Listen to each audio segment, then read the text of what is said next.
This video right here is me 5 years ago when I got my first resin printer. If I could go back in time and give myself advice so I could get some good miniatures printed faster, here is what I would tell myself. I remember seriously drooling over the new 4K printers. The Mars 3 just came out and I wanted one really badly. I was just thinking about how much better would the prints be if they were 4K instead of 2K. So I got one as an upgrade. I went from an XY resolution of 50 microns to 30 microns so I could print smaller layers. It was epic. I thought going from the Mars 3 to the Mars 4 would be just as epic. But that was a pretty big letdown. It was basically the same miniature I got out of both machines. But why? I wrestled with that for a long time, trying to tweak things, printing super slow prints at 20 microns layer height. Going from 50 microns to 30 microns was about a 66%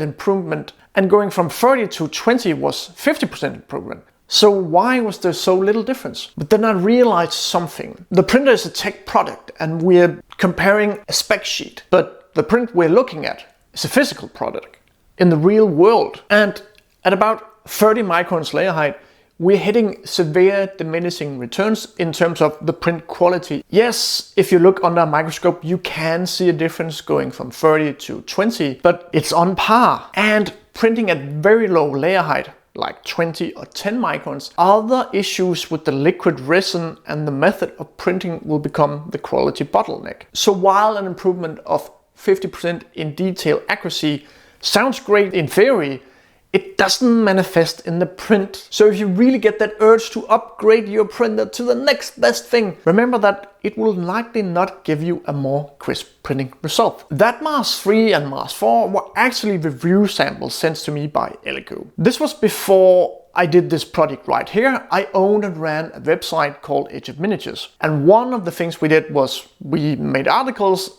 about printing miniatures. So I reviewed resin printers for a while there and I really had trouble with it. If the detail level was mainly a theoretical exercise, what else was there to talk about? Yeah, you could talk about lay of the buttons, where the ports are, the new features, the build plate, the build volume, and so on. But reviews actually just comes down to printing a few bottles of miniatures and then going over the spec sheet. All in all, it was extremely boring. But that was because I was trying to find the hidden differences between resin printers. Differences that to this day are just so small it can be quite funny. You see, I started in FDM printing and there the differences between printers can be extremely mind-blowing.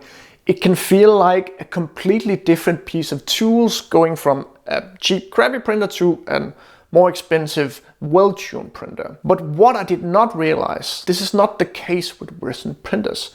The cheap printers can print very well. Resin printers are much more of a simple beast. It seems logical that the differences between models and brands will have much less of an impact on how the machine operates and feels to use. Now we're starting to see some ease of use features that can differentiate printers from each other, but most of them are not that great yet. Does this mean that resin printer reviews are meaningless? No, I don't think so. Features need to be tested and sometimes we can find something that's totally wrong with a printer. But if you have an extremely hard time deciding on what printer to buy, or if you're constantly thinking about upgrading what you have, just stop. Most printers are great. They all produce great prints. Just get one or keep the one you have. One of the things I was extremely confused about when I started resin printing was the curing step of the cleaning phase. I understood that each layer was cured by the printer, but maybe not fully cured. And I got that after removing the liquid resin and any leftover bit, that sort of need to be cured. But cured how much? And for how long? And what was this with overcuring prints? I started out by curing my prints outside in the sun. It works, but it's also extremely janky. The common tip here is when the print is not sticky, it's fully cured. But in the sun it takes a long while to get to that point. So later on I bought a curing chamber. I read and watched a lot about curing times. And a lot of people worry about curing the prints. They fear the resin suddenly goes bad, likely because they have experienced the resin getting very brittle. Some people say just nuke it in the curing chamber about 10 minutes. Some say an hour. And it was only very recently that I found out what the real answer is and what's going on here. I was talking to Andrews from the company Amerilabs that make high quality resin, and he said the following, which really opened my eyes. What you have to understand that after printing, not all molecules are fully connected, and we usually get, let's say, 60 or 70% of all the connections are joined, and that's why you have to clean it and post-cure it, so at least the surface is fully connected and joined. What we say overcuring, or what you get with 5 minutes post-curing in some cheap UV curing station, is probably you get, let's say, from 60 to 65% of curing. So the surface is still not fully cured, and eventually it will finish the curing and it will reach its final properties. So if the resin itself inherently is brittle, the fact that you post-cure it for 5 minutes and it's flexible doesn't mean anything. Eventually it will reach the point where it will become brittle. It's not over-curing. It's basically you are curing enough to reach the closer to final properties. So basically, once you're fully cured it's not 100% bonded. What is happening is when we're curing it, we move closer and closer to 100% bonding, but we're not gonna get there.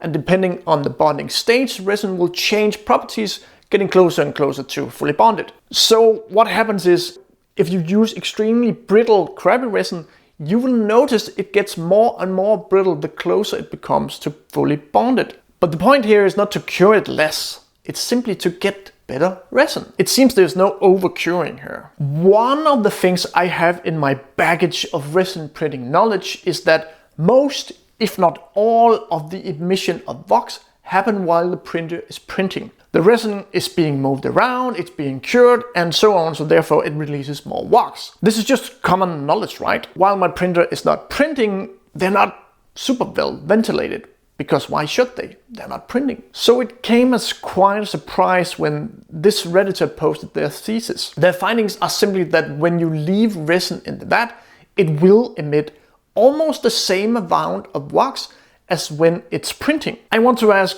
them a bunch more questions on this subject when I have time to dig into the paper, but it seems that resin will just emit wax while it's in there in the vat. This is pretty bad, as it's a very common practice to leave resin in the vat and not really think about it. Pouring it back in the bottle is just a major hassle, and that's why we've been doing it this way. One of their suggestions in the paper is to print a lid for the vat, which can really limit the wax emission.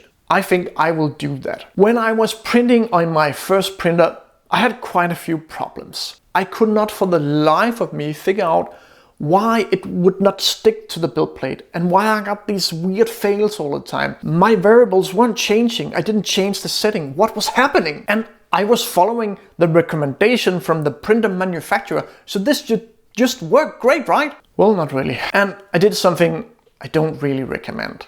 I asked for help on Reddit. Today it's a bit better, but back then the answers were pretty bad sometimes. Today I feel like for every 5 responses you get 3 good answers, 1 pretty good one, and then the last one will be extremely bad. But I got help. I got some random resin profiles from a random Redditor. But even with this profile, I thought the settings of the resin printer was just extremely complicated. I got some recommendation and I turned down settings up and down willy-nilly based on that.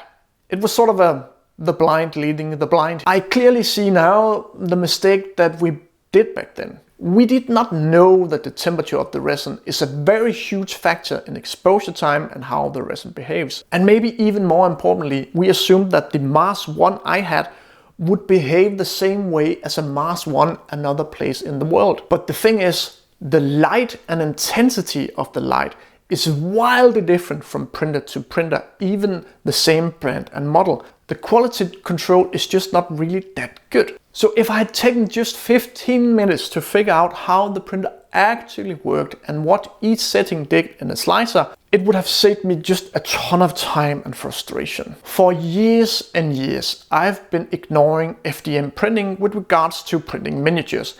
They have been great for bases and terrain, but for minis, I'm like, no thanks, dude. I even have one of the Bamboo Lab printers, so I know how far FDM printing has come in terms of quality and ease of use than going from a crappy Ender clone we had back then. But for miniatures, in my head, FDM is just not good enough. I tried it a few years ago and it was horrible. Waste of time in my book. Either you had to make some serious sacrifice in the sculpting of the miniatures to make them print without support, or you had to use horrible supports that really damage the miniature and take ages to clean. Yeah, you could cut up the model in multiple pieces to make the print better, but that just takes time, and now you have the print in multiple pieces, which is never great. And you really had to fine-tune that printer to print such small intricate bits. And even when you got everything to work, it just takes ages on an FDM printer. And if the stars align and you really get a good print, as soon as you put paint on it, it still looks a bit crap. It's a lot of time to make something barely work. But my logic was faulty. My reasoning was this: FDM printing is so far from being able to compete with resin in terms of quality and ease of use that it will never catch up. But then something happened. I was trying to predict the upcoming next 2 generations of resin printers, what features we were going to get, what was going to happen. My conclusion was this: the quality of resin printing is now hitting a plateau. We might sneak down to 10 microns, but printing at that low layer height, it causes other issues with the print, and it's really on par with 20 microns anyway. Instead, what manufacturers will do is cram the printers with ease of use features and other gimmicks. But if resin printing quality is hitting a diminishing return wall, what is happening in the FDM printer space? It keeps improving, both in ease of use features and in quality. A lot of the issues with FDM is keeping everything stable on all the axes and pumping out the liquid plastic in such a small, thin layer without clogging the nozzle. This has come a very long way since last I looked at it. Will it ever get to resin printing quality? Maybe not, but maybe it will get so close to resin printing in how easy it is, and the quality will be just good enough that a lot of people will just skip resin and go straight to FDM instead. The requirements on your space and setup is extremely minor compared to resin printing. Imagine a slicer that could do resin style supports for FDM with a simple press of a magic button. And what if that FDM printer was super tuned out of the box for printing miniatures, and it had 2 heads, one for printing the supports and one for printing the miniatures. And that way the supports would be in a material you could just take off easily. In just a few years, FDM printing miniatures has gone from a cool party trick to being actually sort of viable. What an insane world we live in. If you want to do it right now, you can. It requires some work. You can use the Resin to FDM plugin for Blender from the creator Painted for Combat. It's really wild stuff. You get the resin style supports, but you print in FDM. This is certainly something I need to explore a lot more and give more attention to. That is not something I would have said 2 years ago, that's for sure. I don't think resin is going anywhere, but FDM is becoming a real alternative. If you still want to explore resin, watching this video about buying a resin printer in 2025 is the way to go.